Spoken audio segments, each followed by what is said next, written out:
Всем привет, с вами X-Prime, и сегодня мы поговорим о тех самых черных титанов, которые иногда появляются в бою. У вас, наверное, возникает закономерный вопрос, что это за роботы и как их получить. Если вы еще не встречали данных роботов, то усаживайтесь поудобнее и насыпайте печенюшек в ручки. Я вам расскажу немного истории и развею парочку мифов. Не забудь поражать пальчик вверх за мой труд и старания. Приятного просмотра!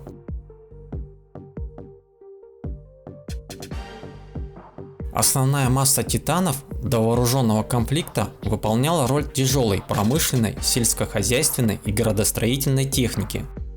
Так роботы получили свой специфичный дизайн, обусловленный средой обитания и потребностями человека. Промышленные титаны имели привычную нам серую окраску, а в ходе переоборудования под военные нужды получили песочный и слегка зеленый оттенок. Также титаны применялись для колонизации Луны, Марса, Венеры, других планет и спутников Солнечной системы. В условиях пониженной гравитации, повышенного радиационного фона и кислотных водоемов обычные серийные титаны, предназначенные для работы в земных условиях, часто выходили из строя. Поэтому была выпущена ограниченная серия прототипов дорогостоящих роботов, способных выполнять любые задачи на других планетах и их лунах. Так появилась марсианская линейка черных титанов с ярко выраженной подсветкой красного цвета. В марсианскую ветку титанов вошли марсианские прототипы последующих конвейерных моделей марсианского Шона, Нелли и Тирпица. С историей разобрались, теперь давайте поговорим о тех домыслах, что летают в умах игроков при виде этих необычных титанов. Первый и самый популярный данный дизайн черного цвета можно получить, если максимально прокачать обычного серийного титана, установив на него все лучшие модули. На самом деле это не так. На примере обычной серийной прокачанной Нелли она так и не получила черный дизайн. Точно так же обстоит ситуация с Тирпицем и маленьким Шоном. Признавайте, кто еще так думал. Второе и не менее популярное мнение – марсианские титаны более продвинутые и имеют более лучшие характеристики, чем обычная серийная версия титанов. И да, и в то же время нет. По лору, конечно, это так, но в игре данные титаны отличаются лишь единственной доступной версией тира 3-го уровня. Марсианских титанов уровня Т1 и Т2 в игре просто нет. Но не стоит забывать, что версия титана – это лишь оболочка, а уровень тира определяет количество слотов для установки модулей улучшения. Обычная серийная модель 3-го тира и его марсианская версия не имеют отличий ни в количестве слотов, ни в характеристиках.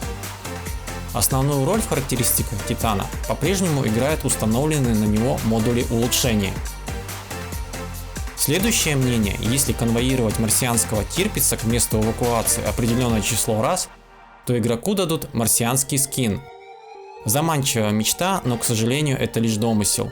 Сколько бы угодно раз вы не провели эвакуацию, марсианских версий вы не получите. Как же игроки получили этих титанов? Ведь у некоторых игроков встречается не один, а полный комплект всех марсианских прототипов.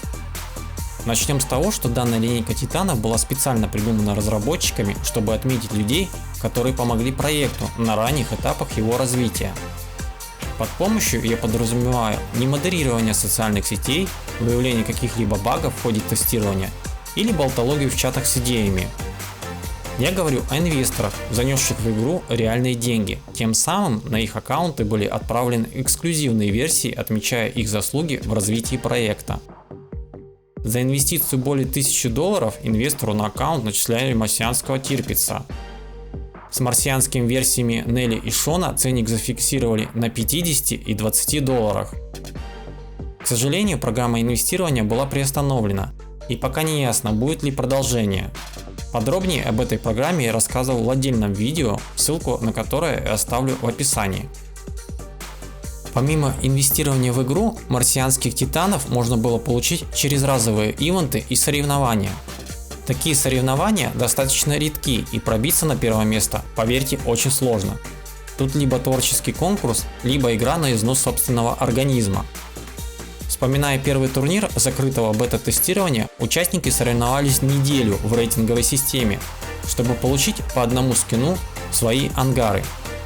Так, например, игрок под ником Diastrap поставил рекорд по очкам рейтинга и с результатом 2789 очков получил марсианский прототип Тирпица.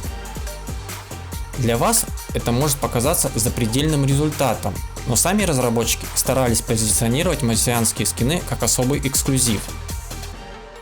Но не стоит отчаиваться, способ получить марсианского титана все же есть. Да-да, он существует, и даже есть целый ряд примеров, как это сделать, без денежных вложений и насилием над вашим личным временем. Он легальный и не подразумевает незаконного вмешательства в игру. Вам лишь надо проявить немного смекалки и настойчивости. Например, один из игроков проявил творческий подход. Сам смоделировал и распечатал 3D модели марсианских версий с возможностью установки на них различного вооружения.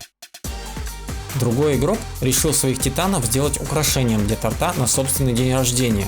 За такие старания они получили свои марсианские скины в ангар. Я вам привел лишь несколько примеров заслуженно полученных наград и призов. К сожалению, не все игроки, имеющие в своем распоряжении марсианские прототипы, являются инвесторами или победителями в ивентах.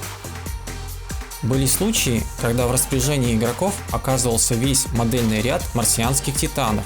При этом им не нужно было прикладывать столько стараний, которые я перечислил выше. Например, для организации ивента с участием марсианских оперативников некоторым игрокам давали марсианские прототипы на прокат, что впоследствии негативно отразилось на репутации разработчиков. Я понимаю тех игроков, которые неделями рвали одно место ради одного марсианского скина.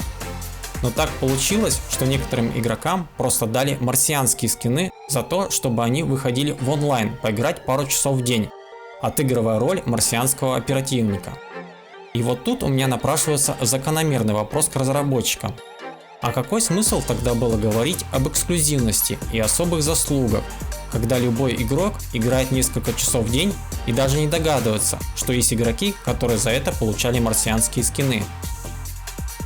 Я бы мог предложить всем игрокам обратиться к разработчику данной игры и законно потребовать свой марсианский скин или подать заявку на роль марсианского оперативника. Но я из тех людей, которые уважают реальные заслуги победителей турниров и ивентов, которые заслуженно занимали призовые места и получали свои награды. Я надеюсь, что в будущем реальный труд и старания игроков не будут так постыдно слиты в унитаз только потому, что игра испытывает сложности с онлайном. А сами марсианские оперативники перестанут себя выдавать за ложных победителей, играя на марсианских прототипах вне ивента с марсианским противостоянием. Отдельно хочу поблагодарить игроков, чьи ники вы сейчас видите на экране. Спасибо вам за помощь в создании данного видео. На этом мой рассказ подошел к завершению. Обязательно пишите ваше мнение в комментариях, оставляйте лайк под видео и оформляйте подписку на канал. Спасибо за внимание, еще увидимся.